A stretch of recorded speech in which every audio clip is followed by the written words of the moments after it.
मतलब होता है कि हम लड़ेंगे और जीतेंगे। जो आदमी जिंदा होता है वही जिंदाबाद का नारा देता है, और हम जिंदा लोग हैं, हम लड़ने वाले लोग हैं, हम जिंदा लोग हैं। मैं जन आंदोलनों का राष्ट्रीय समन्वय, जिसके राजू भाई भी एक समन्वयक है, उस आंदोलन से आती हूँ और भारत के सबसे बड़े आंदोलन की कार्यकर्ता हूँ। मैं एक आंदोलन से आती हूँ जो 36 साल से अपने जमीन के लिए लड़ रहा है, और जिस आंदोलन से प्रधानमंत्री मोदी के भी हाथ पैर थरथरते हैं। कोई जानता है वो आंदोलन? मैं नर्मदा बचाओ आंदोलन की कार्यकर्ता हूँ। नर्मदा बचाओ आंदोलन, नर्मदा के ऊपर एक बांध बन रहा है, एक नहीं, दुनिया का सबसे बड़ा बांध, दुनिया का, भारत का भी नहीं, दुनिया का सबसे बड़ा बांध। उस बांध में 3 राज्यों के लोग, गुजरात, महाराष्ट्र और मध्य प्रदेश, 3 राज्यों के लोग लड़ रहे हैं। और नेहरू के जमाने में बांध बनना चालू हुआ, मोदी जी ने उद्घाटन किया 2 साल पहले, क्योंकि उनके प्रमुख भाषण का प्रमुख है कि नर्मदा का बांध पूरा करना, पर आज भी पूरा नहीं कर पाए, बांध का दरवाजा अभी तक बंद नहीं हुआ। उस लड़ाई से हम आते हैं जहाँ पे 400 गांव के लोग, एक नहीं 3 राज्यों के 400 गांव के लोग, और हमारे गांव बहुत बड़े हैं। जैसे मध्य प्रदेश के गांव का आपका आजमगढ़ है, इतने बड़े बड़े गांव है जहाँ लोगों की जमीनें 100-100 एकड़ की है। तो कौन देगा? वो तो लोग और आदिवासी लोग भी है जो जंगल में रहते हैं नर्मदा किनारे। तो वहां के लड़ाई से मैं आती हूँ, और हम 36 साल से लड़ते हैं, और इसलिए हम ये जानते हैं कि हम लड़े हैं, हम जीते हैं, और आज मंजूरी के खिलाफ लड़ने वाली ये महिलाएं भी जीतेगी, ये हमको पूरा विश्वास है। तो हम उस लड़ाई से आपका समर्थन देने आए हैं, क्योंकि हमारी और आपकी लड़ाई एक है। हम जानते हैं कि जमीन जिस दिन अपने पैर से खिसकी कि हम दूसरे के दरवाजे के भिखारी बन जाएंगे। आज जमीन के जो मालिक हैं, 1 बीघा हो, आधा बीघा हो, पर अभिमान से किसान लड़ता है, अपने जमीन का खाता है और पूरे दुनिया को खिलाता है। मोदी जी कोई पैसा नहीं खाते, और चीता और वाघ लेके आने से उनके पेट में आखिर में गेहूं और चावल ही जाना होता है, जो आजमगढ़ के चावल जाता है, जो आजमगढ़ का पावला जाता है, वही दुनिया खाती है।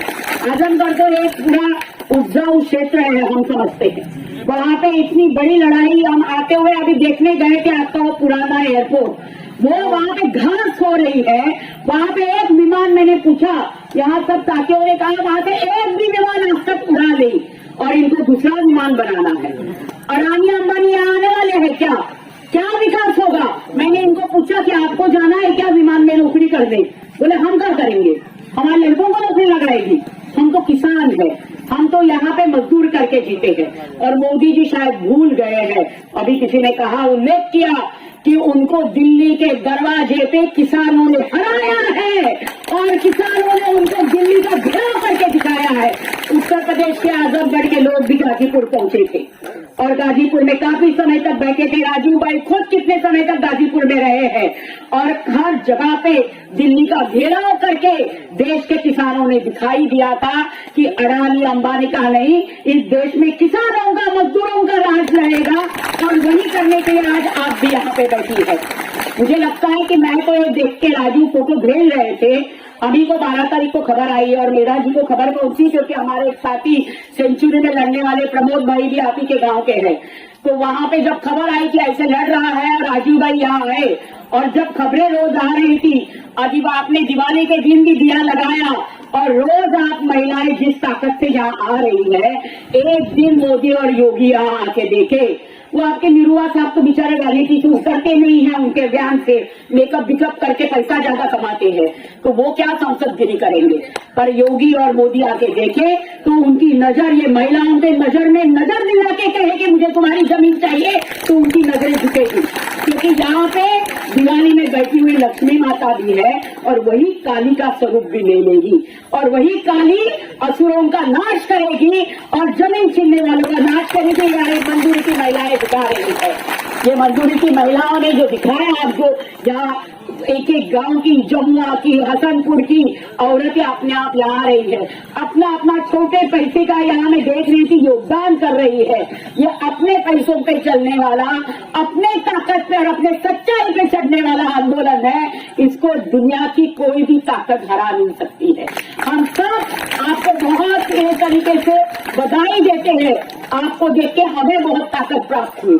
हमको लगा अरे हम तो बहुत मुंबई से आए हैं और हम आंदोलन में लड़े। हमने उत्तर प्रदेश में, मैं झूठ नहीं बोलती, माफी मांगती उत्तर प्रदेश वालों का, पर इतने ताकत पे खुद से लड़ने वाला पहला आंदोलन देखा है।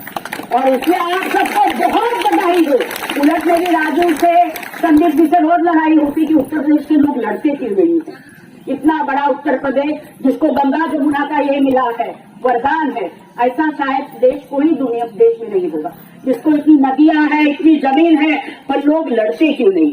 पर ये मैं आज माफी मांगती हूँ उत्तर प्रदेश वालों से कि यहाँ के महिलाओं ने दिखा लिया कि हम अपने देश को बचाएंगे, अपने जमीन को बचाएंगे और लड़ाई करेंगे। तो ये बहुत बड़ी ताकत है और इसलिए आप सब लोग बहुत बड़े बधाई के पात्र हो।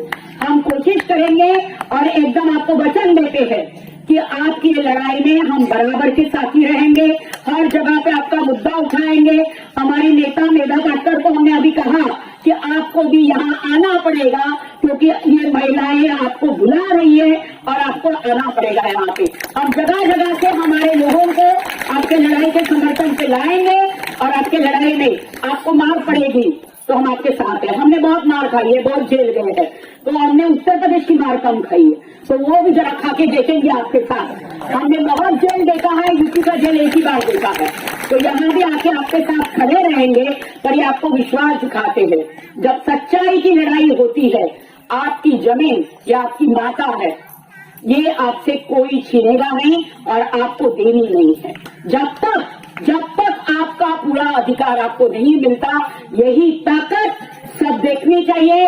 और भाइयों को भी अपने घर की जो लक्ष्मी आप दरवाजे पे आके यहाँ लड़ाई लड़ रही है, उसके साथ खड़ा होना चाहिए और साथ में खड़े रह के पूरी ताकत से ये लड़ाई सबको मिलकर लड़नी है।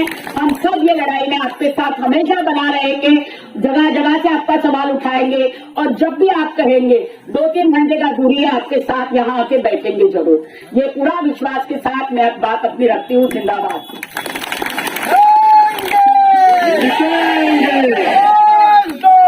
महिला शक्ति आई है, दुखी किसान रहेगा। बिल्कुल भी उम्मीद नहीं थी कि इतनी भारी संख्या में माताएं और बहनें और महिलाएं यहाँ पर मिलेंगी जो सरकार की इस तथाकथित विकास योजना का विरोध कर रही होंगी। अरुंधति मैम ने सारी बात लगभग कह दी है। हम लोग जब आते हुए देख रहे थे कि वहाँ एयरपोर्ट बना है, राजू भाई से पूछा कि एयरपोर्ट बना हुआ है और आज तक उस एयरपोर्ट पर एक भी विमान नहीं उतरा, एक भी हवाई जहाज न उतरा, न एक भी वहां से उड़ा। अब ये बड़े आश्चर्य की बात है कि सरकार इन योजनाओं को कहती है कि हम विकास करना चाहते हैं। वो कह रही है हम एक अंतर्राष्ट्रीय हवाई अड्डा बनाएंगे जिससे यहाँ के लोगों का विकास होगा और यहाँ के लोगों को नौकरियां मिलेंगी। सवाल ये है कि देश में मुख्यतः 4 या 5 अंतर्राष्ट्रीय हवाई अड्डे हैं जहां से दुनिया के अलग अलग देशों में हवाई जहाज जाते हैं। जैसे दिल्ली हो गया, बम्बई हो गया, बंगलोर हो गया, कलकत्ता हो गया और चेन्नई हो गया, हैदराबाद भी एक है। अब अगर आप उत्तर प्रदेश की बात करें तो जब यहाँ अंतर्राष्ट्रीय हवाई अड्डों की बात आती है तो लखनऊ में आपका सबसे पुराना हवाई अड्डा बना हुआ है अंतर्राष्ट्रीय। उसके बाद अभी आपने बनारस वाले को देखा, फिर बगल में गोरखपुर है, गोरखपुर में अंतर्राष्ट्रीय हवाई अड्डा बनाने की बात हो रही, कुशीनगर में हो रही है और हमारे बिल्कुल बगल में अयोध्या में भी अंतर्राष्ट्रीय हवाई अड्डा सरकार बनाने की बात कर रही है। अब उत्तर प्रदेश में सिर्फ अगर हम लखनऊ से ही चलते हैं तो लखनऊ, कुशीनगर, अयोध्या, बनारस 4 अंतर्राष्ट्रीय तथाकथित अंतर्राष्ट्रीय हवाई अड्डे पहले से मौजूद हैं जो आजमगढ़ से लगभग 2 से 3 घंटे की दूरी पर है। अब ऐसे में एक नए अंतर्राष्ट्रीय हवाई अड्डे की क्या जरूरत है? पहला सवाल तो यही है। सवाल तो यही कि भाई जब 2 से 3 घंटे के भीतर हम एक अंतर्राष्ट्रीय हवाई अड्डे तक जा सकते हैं तो हमें आजमगढ़ जैसे जिले में एक नया हवाई अड्डा क्यों चाहिए? दूसरा सवाल यह है कि जो पहले से अंतर्राज्यीय हवाई अड्डा बना हुआ है उससे आज तक एक भी फ्लाइट क्यों नहीं चली? आपके बगल के जिले, बगल के प्रदेश बिहार में बेगूसराय एक जिला है, वहां भी सरकार इसी तरीके का खेल कर रही है। बेगूसराय में वो कह रही कि हम एयरपोर्ट बनाएंगे और हवाई पट्टी बना दी है, लेकिन आज भी वहां पर एक भी फ्लाइट नहीं उतरी, एक भी हवाई जहाज न उतरा है, न वहां पे टेक ऑफ किया है या उड़ा है। तो ये जो बेवकूफ बनाने का सिलसिला है विकास के नाम पर, और रोजगार की जो बात हुई, एक मीडिया के साथी कह रहे थे कि भाई जब अंतर्राष्ट्रीय हवाई अड्डा या हवाई अड्डा यहाँ बनेगा तो उससे यहाँ के लोगों को रोजगार मिलेगा।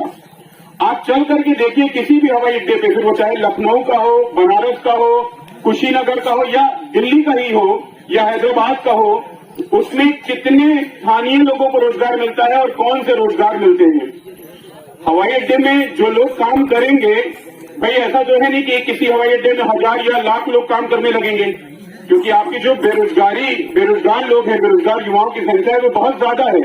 तो वो सारे के सारे लोग तुम्हारा रोजगार पाने नहीं जा रहे हैं। और जो कुछ लोग, मुश्किल से 20 से 50 लोग जो रोजगार पाएंगे, वह निश्चित तौर पर बड़े बड़े विश्वविद्यालयों के छात्र होंगे जो वहां से पढ़ करके यहाँ आ रहे होंगे। तो ये बिल्कुल झूठ है कि किसी हवाई अड्डे के बनने से आपके लोगों को रोजगार मिलने जा रहा है। हकीकत तो यही है कि अगर हवाई अड्डा या कुछ भी बनता है तो उससे आप लोगों का जो रोजगार है, जो मुख्य रोजगार है यानी खेती, वो आपसे छीना जाएगा। हम लोग जब आ रहे थे तो राजीव भाई ये भी बता रहे थे कि कई दलित परिवार या दलित गांव भी इससे प्रभावित हो रहे हैं। हम सभी लोग ये बात जानते हैं कि उत्तर प्रदेश में या कहीं विदेश के तमाम हिस्सों में जो दलित समाज है, इनके लोगों के पास खेती योग्य जमीन भी नहीं है। जिन जमीनों पे वह रह रहे हैं वह भी अधिकतर जिलों में देखा गया है कि वह ग्राम समाज की जमीनें होती हैं। अब अगर सरकार उन परिवारों से उनके रहने वाली भी जमीन ले लेगी तो बदले में उनके साथ न्याय कैसे करेगी, उन्हें क्या देगी? तो ये सब बहुत महत्वपूर्ण सवाल है। और हम लोग लोकतंत्र में हैं, हम लोगों ने मुख्यमंत्री, हम लोगों ने प्रधानमंत्री चुना है वोट दे करके। तो अगर हम लोगों ने ये चुना है तो कम से कम सरकार की इतनी तो जिम्मेदारी बनती है कि वो अगर हमारे ही भले के लिए, आप लोगों के भले के लिए, अगर वो कैसा कहते हैं कि ये योजनाएं आपके भले के लिए हैं, तो सरकार को, उनके प्रतिनिधियों को, जिलाधिकारी को, कमिश्नर को आपके बीच में आना चाहिए, तहसीलदार को आपके बीच में आना चाहिए और ईमानदारी से बताना चाहिए कि भाई ये योजना है, हम ये काम करने जा रहे हैं। वो चोरों की तरह आते हैं और चोरों की तरह नापजोक करना शुरू कर दे रहे हैं। या अभी एक चाचा बता रहे थे कि इस समय ड्रोन से मैपिंग हो रही है, वो जो उड़ने वाली मशीन है उससे मैपिंग कर रहे हैं। तो ये चोरों की तरह काम करने के लिए सरकार तो नहीं बनाई थी। सरकार हमारी अपनी है, वो आए, वो उनके प्रतिनिधि आए और हमारे लोगों को समझाने की जरा कोशिश करें कि भाई हम जो आपसे हवाई जहाज के लिए जमीन ले रहे हैं, ये क्यों ले रहे हैं, ये हवाई जहाज या हवाई अड्डे की क्या जरूरत है।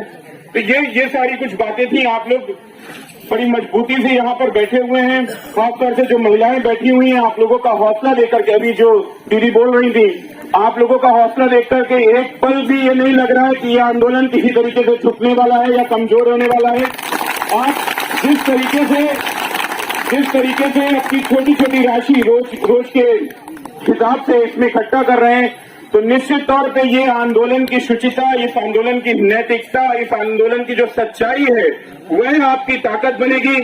कितनी भी मजबूत सरकार हो, कितनी भी अहंकारी सरकार हो, वह लोगों के सामने नहीं खड़ी हो सकती, उसे झुकना होगा। पिछले साल हम लोगों ने देखा कि दिल्ली की सरकार को आप ही के लोगों ने, किसानी करने वाले आम बिल्कुल सामान्य से लोगों ने झुका दिया है। और ये बिल्कुल होगा उत्तर प्रदेश में, आप लोगों के सामने सरकार को झुकना होगा।